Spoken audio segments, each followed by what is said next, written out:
Hey, what's up? We're live. Good evening. You're listening to another episode of Taking the Over with Billy Gunn. And I am your host, Billy Gunn, on this, the official sports wagering podcast of Boot Crew Media, presented to you by Boot Crew Media. We're going live on YouTube. We do the pod where you can find it on the new stream. And with me tonight, again, is my co-host. The T-Man is here to talk some Super Bowl aftermath and NBA betting strategies and some general nonsense as football is gone, and we've got to find new football avenues to bet on, which I'm confident that we're going to find new football avenues to bet on and as soon as like 61 days or so, right? I think we're like 2 months away from our second season, so to speak. Yeah. T, what's up, man? How you doing? I'm doing good. Like you said, football's over. I'm like pretty depressed, I'd say, after football ends. Like after the Super Bowl, you have that, not like a hangover, but just like a now what kind of feeling. But this year I'm kind of I think I've matured, and I've come to terms with the fact that football is not as important as I think it is. But we got plenty of other things to gamble on, so I'm just as excited for the future as I was the past. Well, before we even get into the gambling, I mean, we've got breaking news. We've got huge breaking news that happened this afternoon in the New Orleans podcast world. At 2:45 p.m. this afternoon, in my opinion, the best player, the most important player on the New Orleans Saints defense, one Chauncey Gardner-Johnson, Ceedy Deuce, we'll refer to him as Ceedy from here on out, tweeted that I'm ready to start my own podcast. Let's set this up. Who I need to talk to, which was in all caps, the last part. Who I need to talk to. Listen to me, dude. There's never been a better shit talker in the NFL than Chauncey Gardner-Johnson. I know I'm biased for Ceedy because I'm a Saints fan, but dude, nobody has had the level of talk shit and back it up. I mean, look at the games when he was out this past year. That's when our defense had problems. And I mean, what he brings on the field, the guy is insane. He's my second favorite current player on the New Orleans Saints. I'm Kamara number one, Chauncey number two, right?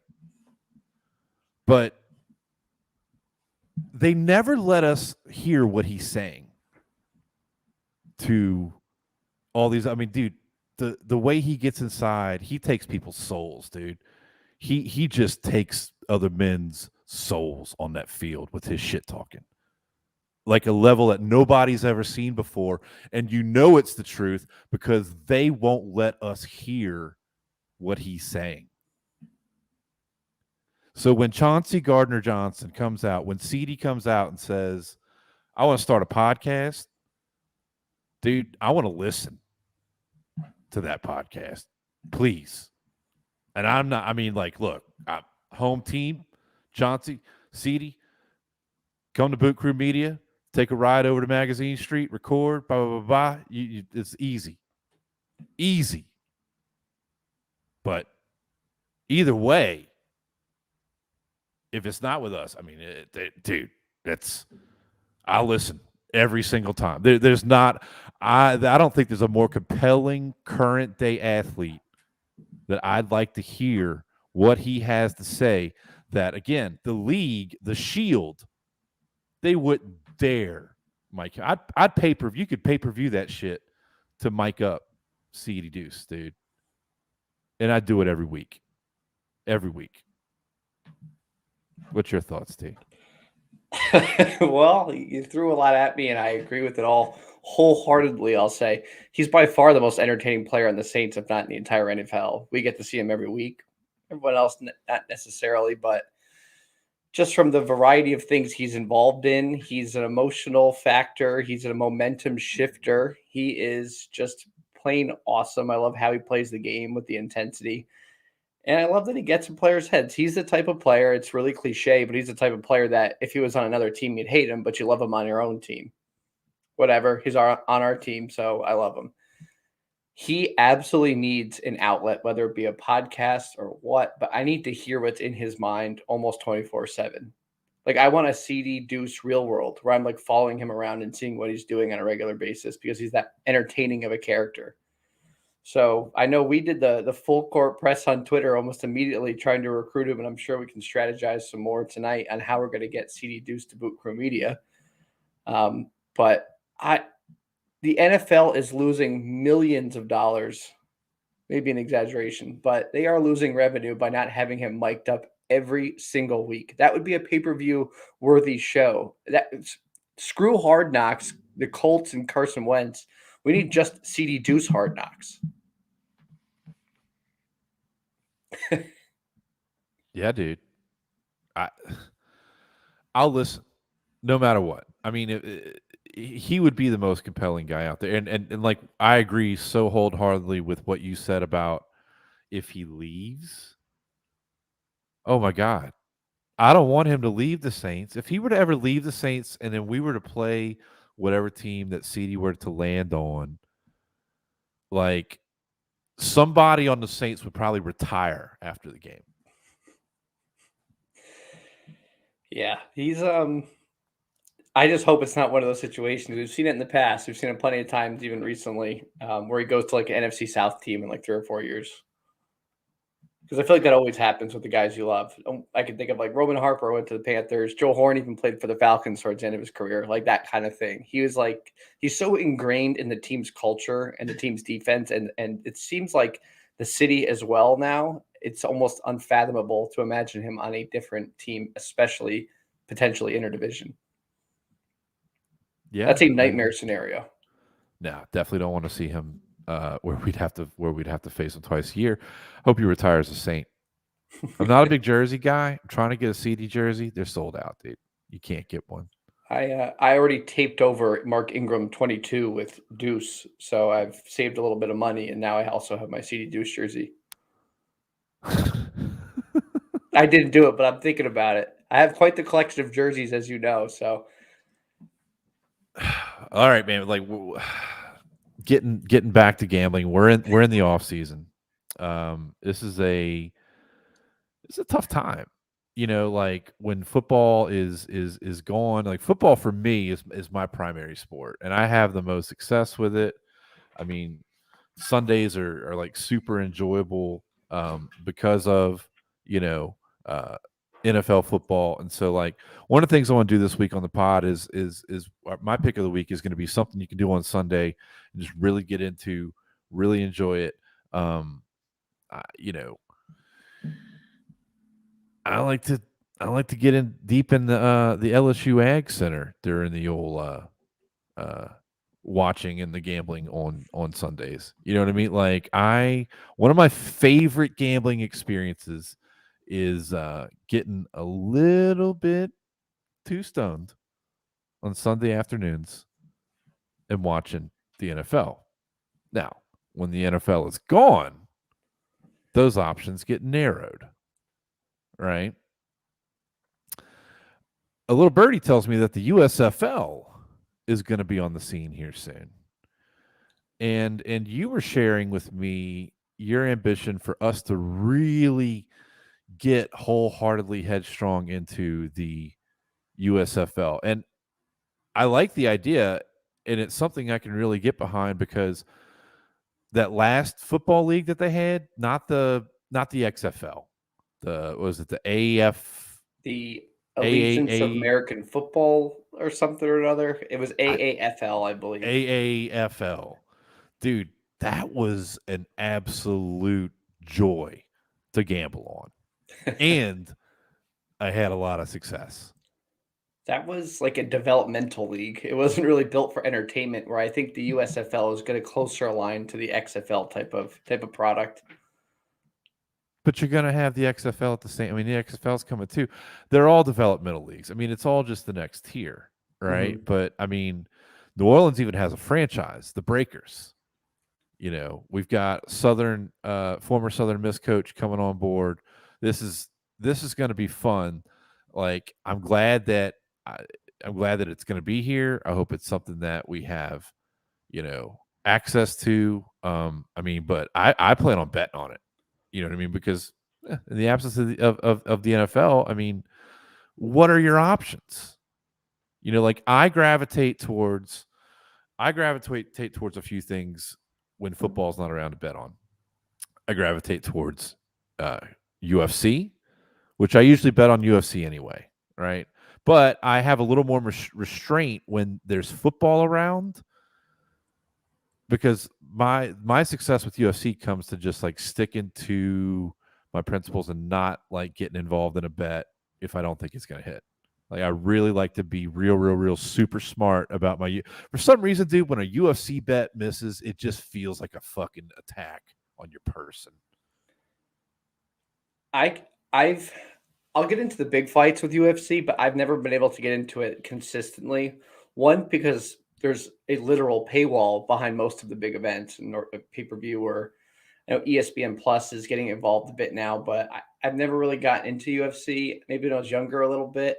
I know the names, watch the big fights. I bet on it occasionally. To me, though, you know a lot more about the intricacies of the betting because to me, it's pretty much just picking a winner, and you usually get one really heavy favorite with one really deep underdog. So there's not like a ton of value on most of it.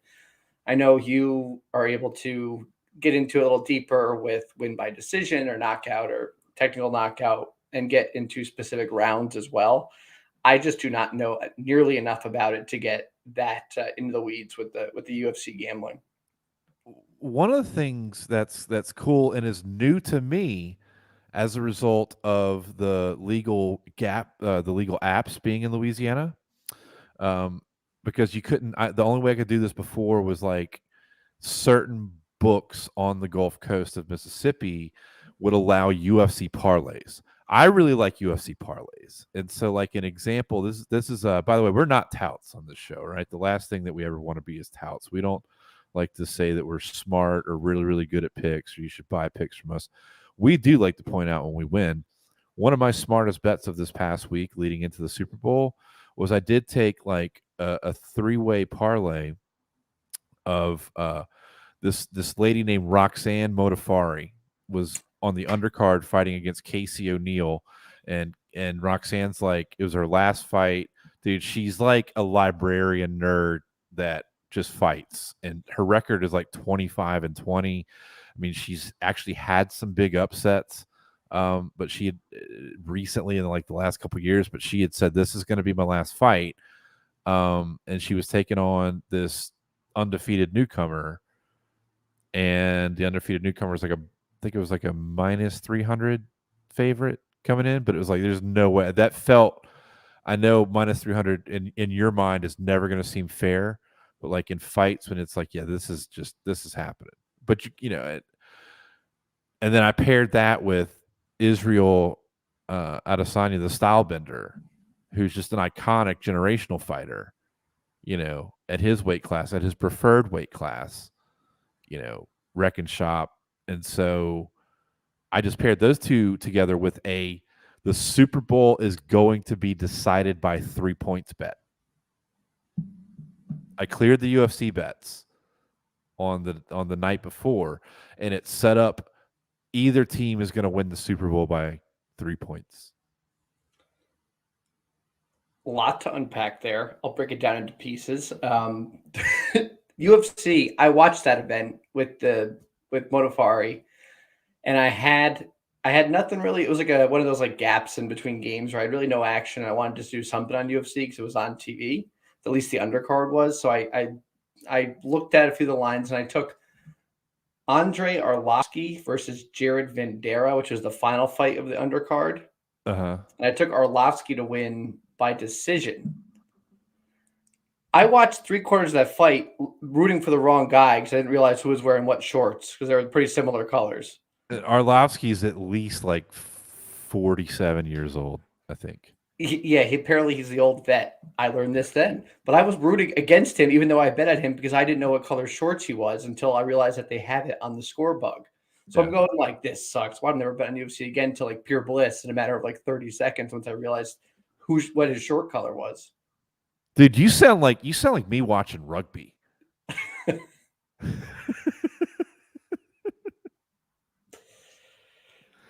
Anyway, the bet came in. The 2 UFC fights hit, and then the Super Bowl was decided by 3 points, and that paid like plus 850. There you go. So I had a good Super Bowl. I had Cooper Cup bet for MVP, which we did a TikTok on. Thank you. By the way, we want to chop up more of this and put it out on the talk, as two grown men are prone to do. Right in our wheelhouse. Right. Yeah, it comes natural to us.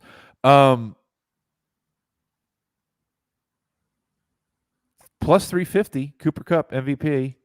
You are a Cooper Cup fanboy, and it paid off. You were Well, dedicated to him, and it clearly worked.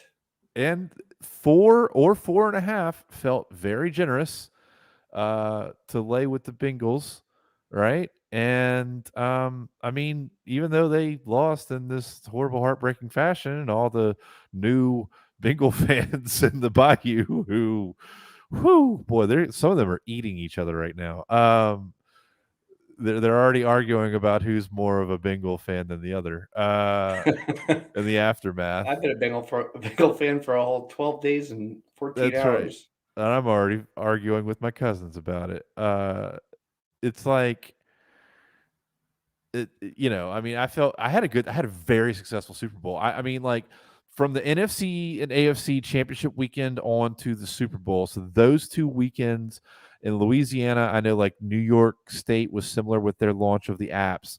We had, like it launched the week of the conference championships. And I mean, like, dude, again, I don't like to talk about winnings on this show. To me, it's kind of, but I extracted $2,000 out of those Poison Devils.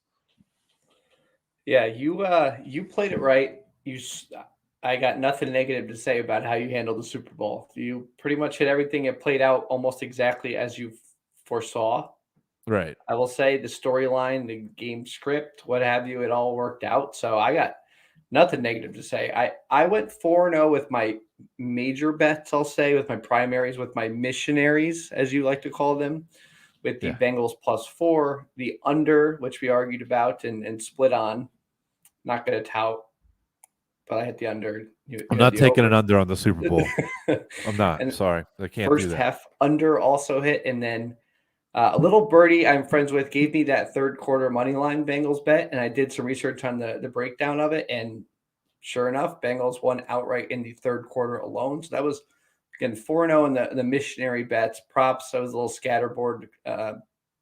Joe Mixon never really got much going in the pass game. Samaje Perine was more or less useless. I'll never bet on him again. I've added him to my list of never bets. Yeah. Oh, I mean, a lot of people I know did well. I mean, it's cool like to have listeners and friends that kind of follow some of the same strategies that did well. My same game parlay didn't work out because the Bengals missed it by a half point in the second half. Part of like I had pivoted off of a same game parlay for the Bengals to cover 10.5 team points in the second half. They did 10 within like the first 3 minutes of the second half. And then it just all went to shit. I mean, I thought it was an enjoyable Super Bowl. Dog. The halftime show is funny because it's just such a generational thing, right? Yeah. It's such a generational thing. Listen to me. I was born in 1979. Okay. I was 13 years old. Hold on. I got to put my 6 shades on for this. To prepare for the monologue. I was born in 1979. I was 13 years old when Dr. Dre's The Chronic album came out. Same year, a year later, Snoop Dogg's first album, Doggy Style, came out. Dude, we were losing our minds to West Coast commercialized gangster rap. Losing our minds. And then it was like college age when Eminem. Then shortly after college was 50.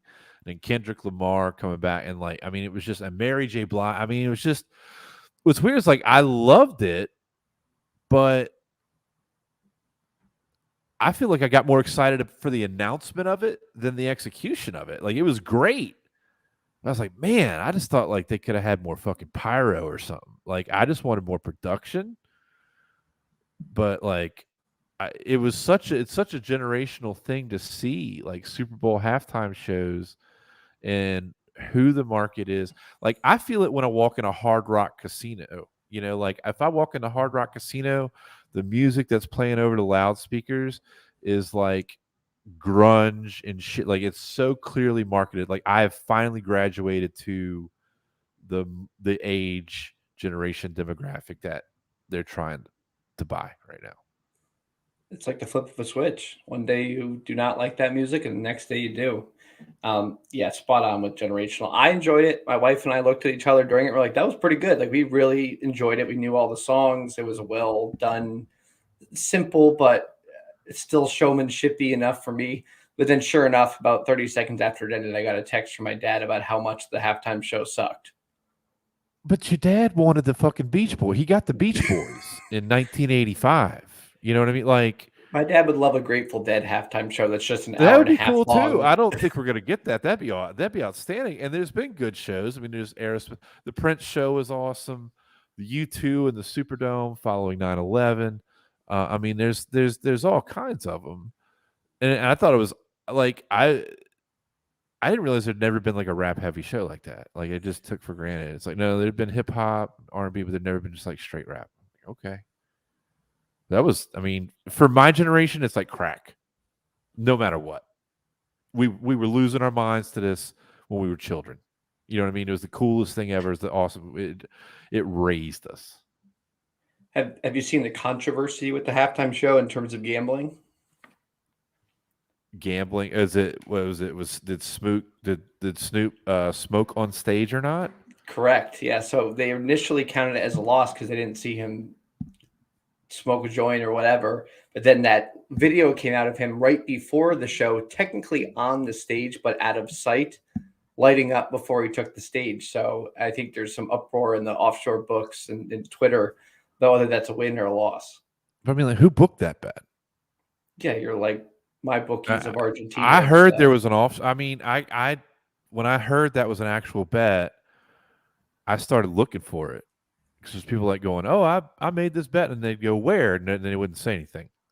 So I started looking for it, and I found it, and I was like, "Yeah, fuck that." But because I didn't bet any nonsense, like I didn't bet any like silly coin toss. Like I was just so excited with the array of options on the actual Super Bowl, and so man, I mean, like I said, it felt good to win like I did the last couple weekends of football. And it's so humbling when football goes away because like I mean, we still like everybody's all frenzied up. We like to bet on whatever's out there. The NBA, I love. I am falling in love with the NBA all over again. I'm in a weird situation with my viewing because I have YouTube TV and I live in the New Orleans cable market, and Bally Sports New Orleans is not a part of YouTube TV. So I cannot watch the Pelicans. I have subscribed to the NBA season pass. So I get to watch every single other game. But that still does not allow me the ability to watch the Pelicans. Yeah, you're going to be a huge Phoenix Suns fan in I about am 3 or really 4 enjoying weeks. the shit out of the Phoenix Suns. I got to tell you. There's teams like that in every sport where like you find yourself watching them. For me, it's the Detroit Lions. I'm like, that's like my number 2 team that I'll never root for actually, but I always Yeah. want them to do well in the NBA. It could be your Phoenix Suns, but they were good already. So there's not I'm really an starting to underdog watch story. players. I'm starting to watch like teams and players. I mean, there's nobody on the Orlando Magic that excites me. Mo Bamba. Love Nah. Mo Bamba.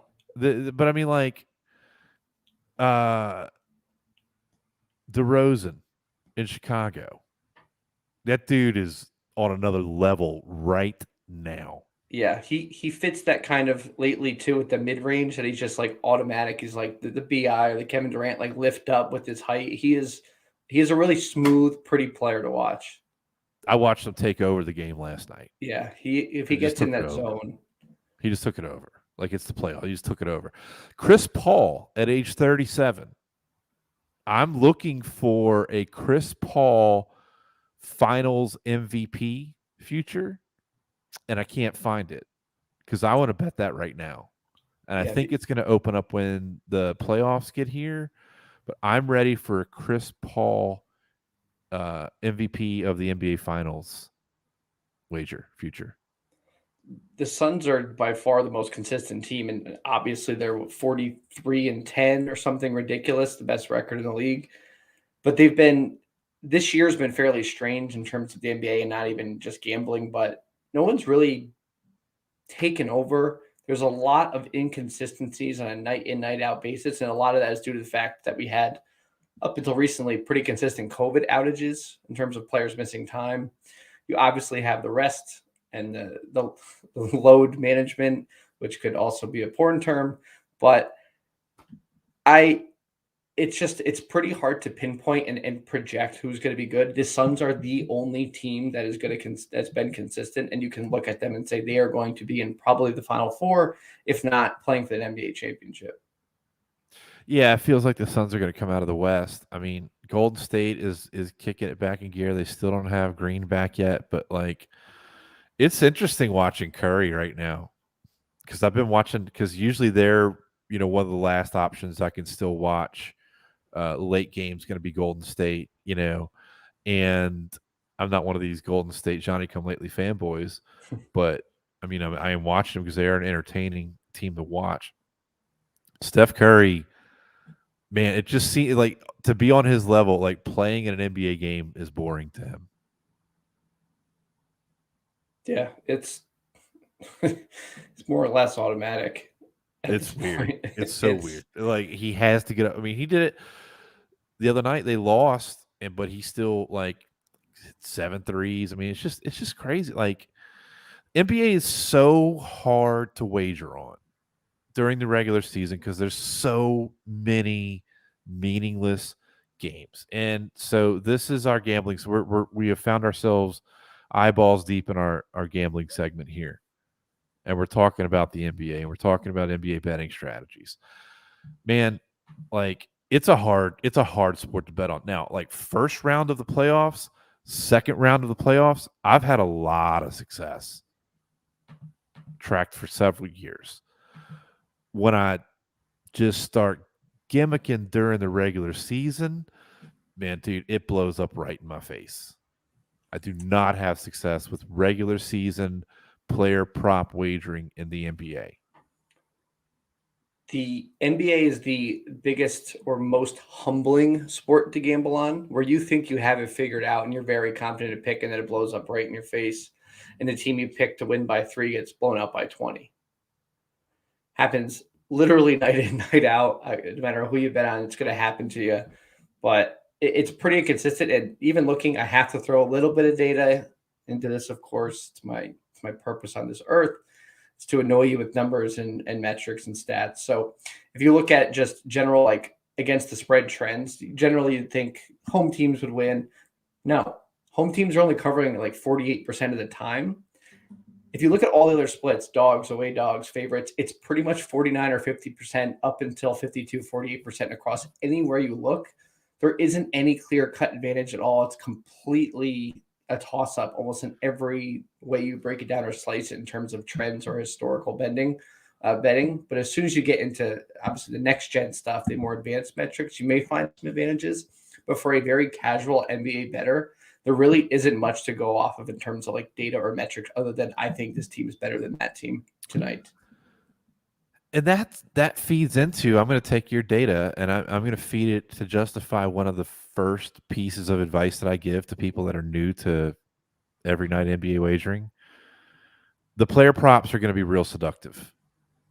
The same game parlay with the player props are going to be so freaking awesome. But it's like a lot of times it's like Powerball tickets.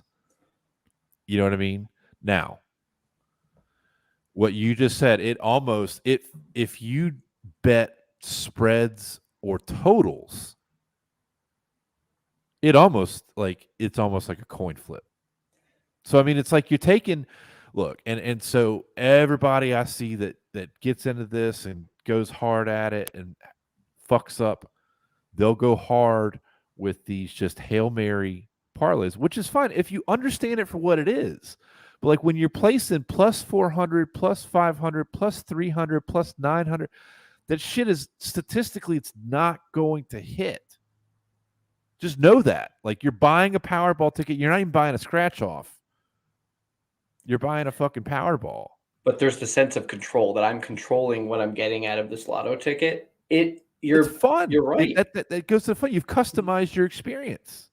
Exactly. You've You're picked right. the numbers. If you look at a player prop is still a bet, and as you add legs to a parlay, it makes it that much less statistically to happen. It's the same thing with player props. Just because night in, night out that Evan Fournier is going to hit 2 threes doesn't mean he's going to do it while also Mitchell Robinson is grabbing 10 rebounds and Julius Randle scoring 30. And just because they do it consistently doesn't mean they're all going to do it at the same time that exact night. Right. And that's why I see this problem. I saw it with the same game parlays on the Super Bowl from inexperienced gamblers. And they'd go, all right, I got this awesome same game parlay. Look at these odds. Look how awesome this is. It's Cooper Kupp's going to score a touchdown, and OBJ is going to score a touchdown, and Jamar Chase is going to score a touchdown, and Joe Mixon is going to score a touchdown. That's not going to all four of them are not going to happen. Like, you know what I mean? That's why it's a fun lottery ticket. Yeah. If you're going to sit down and watch a game. But you're going to have a very, very, very poor return. And if you just always fucking lose your bets, you're not going to have a fun experience. Like, this experience is fun for guys like you and I because we don't always lose, thank God. Same game parlays are your entertainment for the night. That's how you got to look at it. You're watching a game. You want to put a little bit of action, nothing crazy, to put a little more juice behind it, make it more fun, get some skin on it. Sure, toss a few rebounds here, assists there, points there, whatever. Again, but you have to look at it, understand that it's pure entertainment, and the likelihood of it hitting are what the odds are. Just because you think each one has happened doesn't mean they're all going to happen again consecutively in the same night. What if I said you could have it both ways? Enlighten me, Mr. Gunn. Well, what I'm saying is, like, it's still going to be a hell of a lot of fun. And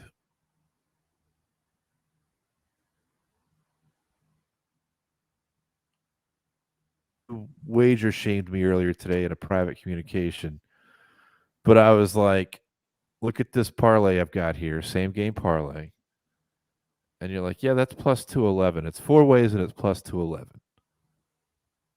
I think your point was I should have higher odds, but I took it as like, what the fuck happened? No, it wasn't an attack or anything negative. I was truly saying that is a pretty good parlay. I figured the odds would have been higher for that. Higher, but they're not. It was only like a plus 200, plus 211 parlay. Because I took down, like, it's like a death and taxes parlay. And I'm not afraid, like, I'm an old school fan of the teaser, right? I mean, my teaser bet hit for the Super Bowl. In fact, if you took almost any 6-point two-way 6-point teaser in the Super Bowl, I did the math today, there's almost no way you could have lost. Perfect. And so I'm no stranger to multiple legs with shitty returns because I grew up on teaser cards and parlay cards and bullshit like that. But it's like, you can do a 4-way. Let's say Chris Paul's going to get 10 assists instead of 13 or 14. Let's say Chris Paul's going to get 10 points instead of 14 or 15. Let's say Booker's going to hit 2 threes or 1 3. And you can always count on Jay Crowder to get 4 or more rebounds. I don't know why his rebound statistics are so. This dude, I've never seen him not. Those are the unicorns in like the NBA prop world, like the guys that are, again, the consistency. They're good for that. And like for me, looking at who I do props on primarily is the Pelicans because I watch every game. I'll do some other ones as well, but not so heavily. It's really tough with like the Pelicans lineup that it is now to give you a consistent stat line because one night CJ McCollum's going nuts from behind the arc. One night Ingram's only passing. One night he's scoring. One night he's grabbing 10 boards, and it's never consistent. So it's very difficult. Blocking shots. You've had some fun block props with Ingram. Usually like over 0.5 blocks. Right, and you get like the 0.5 blocks or the 1.5 steals plus blocks. Like Herb Jones is good for at least one block and one steal a night almost. That's It's the one fun. consistent on the Like, team. yeah, that's fun. It's like you're betting on. I like betting on like one guy to hit 1 or 2 threes. You know, it's like just if Booker can just get this second, if if Steph Curry could just get his third three of the game, that'd be really nice for me right now. You know what I mean? And it's to me, you can have success with it, but you have to be conservative. So like, I'm doing 4-leg plus 200 parlays, and then the other thing that I'm finding, another tip, very big tip for wagering on the NBA: wait till later in the day to place these wagers, because the NBA injuries and illnesses and rest days and just sitting guys for whatever reason, that news might not break until later in the afternoon, no matter what time zone you're in, right? I like to strategize about my NBA bets in the morning. I don't like to place them till the afternoon. Then the other thing that I've noticed since I've been employing this strategy, since we have the DraftKings and the FanDuels and the Barstools in my market now, is that DraftKings will start sending me promos later in the day. Hey, if you were thinking of doing a same game parlay on the NBA, at least 3 legs, we'll boost it 25% for you. Or how about you just have a $10 free one in case this doesn't hit? But it's got to be 3 legs. It's like a drug dealer. It Get you a really little taste, then you're hooked It to really them. is. Same game parlays until you die. It makes me feel very happy that I've taken $2,000 out of their ass, since the championship weekend, because I know they're trying to fuck me harder.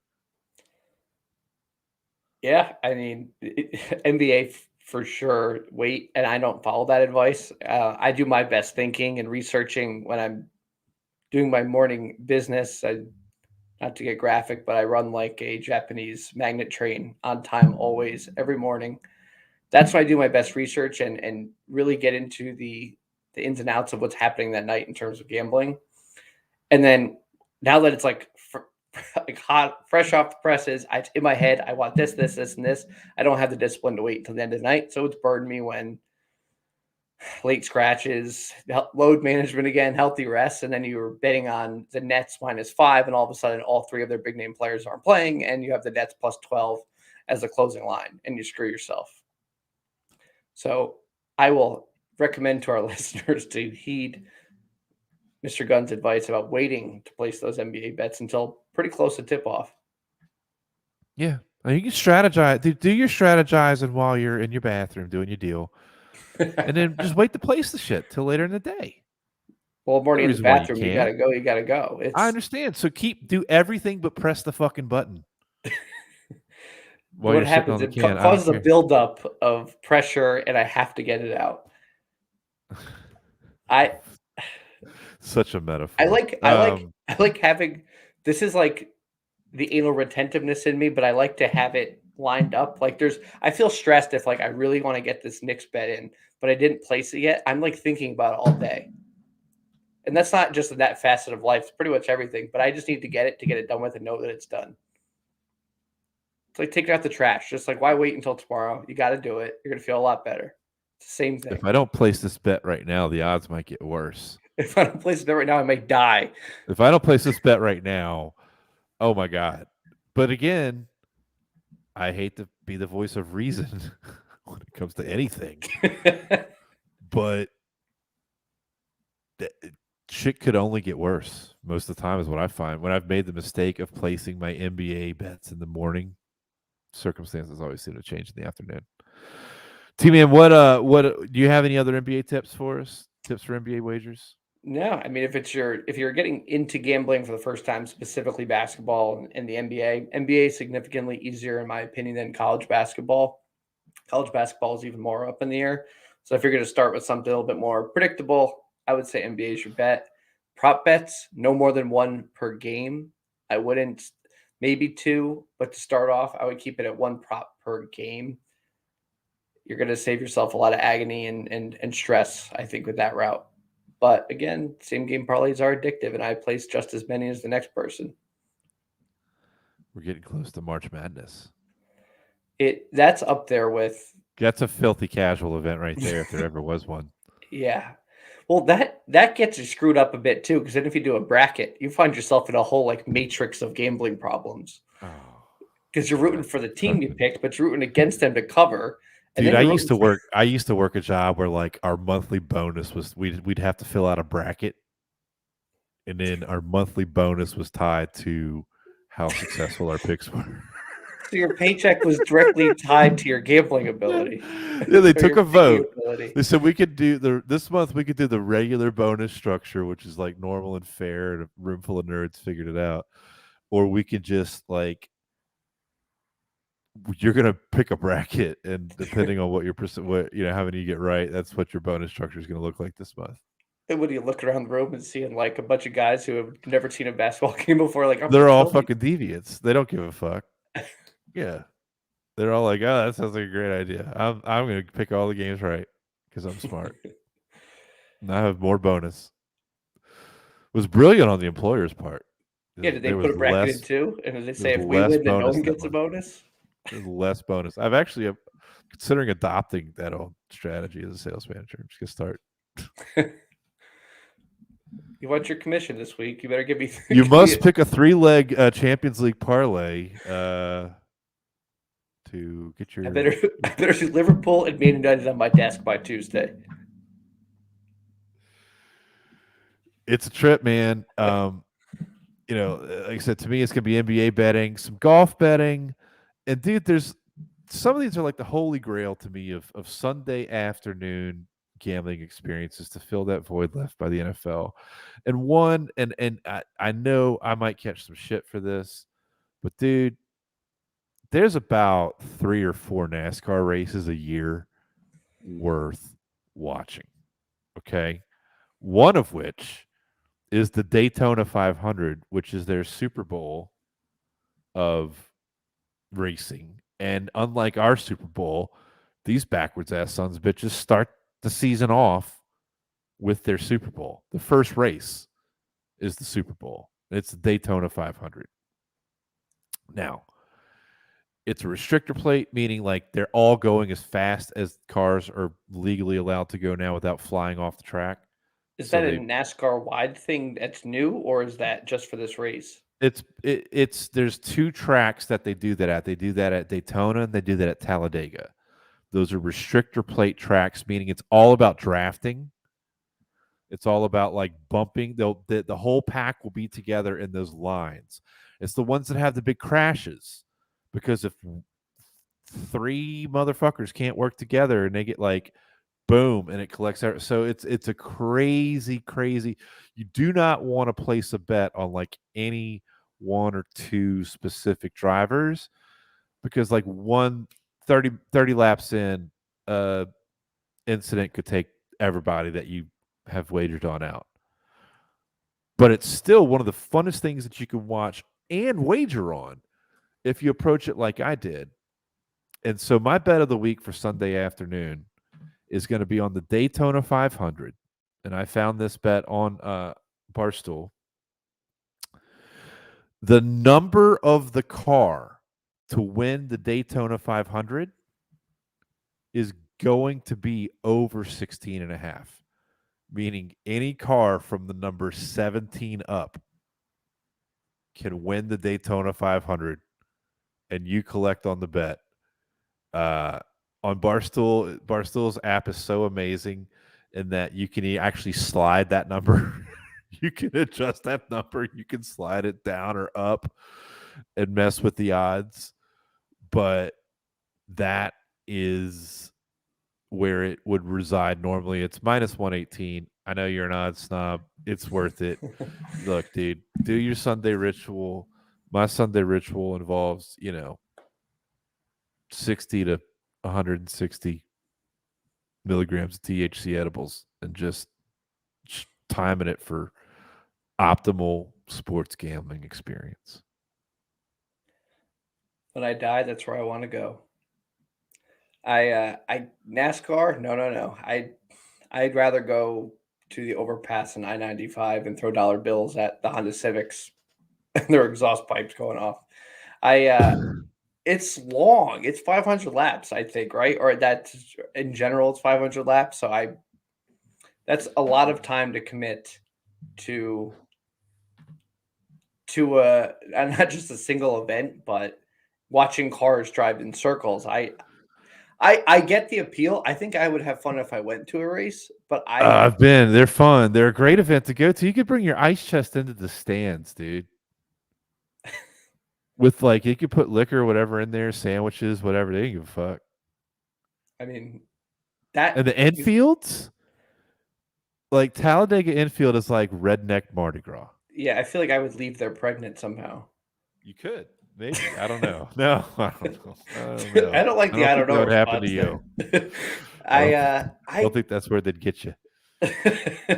I just can't, like, this is good. Like, this is a tough time of the year for sports. There's like not much on, especially to gamble on, but I'm really just investing in, like, I like the college basketball on Saturday early day is my like favorite right now. The 12 o'clock to 3:30, just like college football. Those college basketball games are what I'm having the most fun betting on.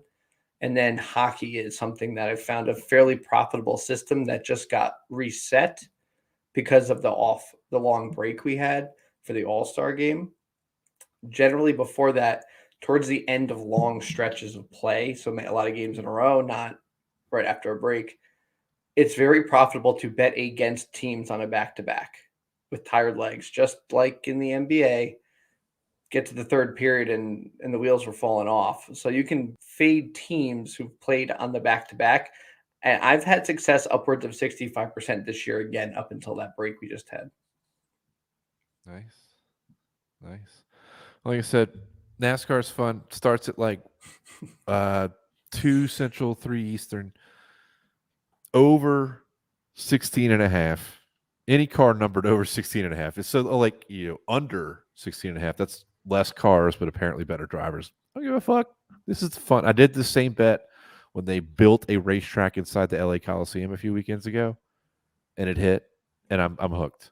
Is there a correlation between like car number and like driving skill? No, actually, but there are certain drivers. I mean, I'm sitting here playing like I'm dumb and I'm ignorant and I don't follow NASCAR, but I mean, like, I do know a little bit about it. Like, Kyle Busch is number 18. Like I thought he was going to win the event that I bet on this same bet a few weekends ago. He ended up coming in second, but the guy that won was like number 20 or some shit. So it's like, there's drivers that are more likely to win this game based on equipment, heritage of like the team, how long, like what their success they traditionally do at that track. But I like but it is also with the restrictor plates, with everybody being bumper to bumper and all the crashes, like nobody's can somehow win the race. So take the long shot race to just take the over. Does Tony Stewart still race in NASCAR? That's He's the last now name an I analyst. remember. He's now in the booth. That was the only name besides like the obvious Earnhardts and things like that. But I remember he was a kind of a hothead. That's my only. He killed a man. He killed a man on a dirt track after his NASCAR career. He was just racing at a dirt track for fun and got an entanglement with another just like local fucking plumber or something that was racing on a Saturday night. And the guy, he was doing these little laps, these little go-kart looking deals. This is Tony Stewart, multi-millionaire. This is long after he'd already won multiple NASCAR championships, owned a race team. He's racing little go-karts on a Saturday night, wrecks this guy. The guy gets out to talk some shit on the track. Tony swerves and hits him and kills him. And he's working for his broadcast. That was like 6 years ago, 10 years ago. His broadcast debut was this past race that I was telling you about. Was his debut in the book? Yeah. Okay. Gotta love it. Anything else for the people out there, dude? No, just be smart with your same game parlays. That's what I'd say.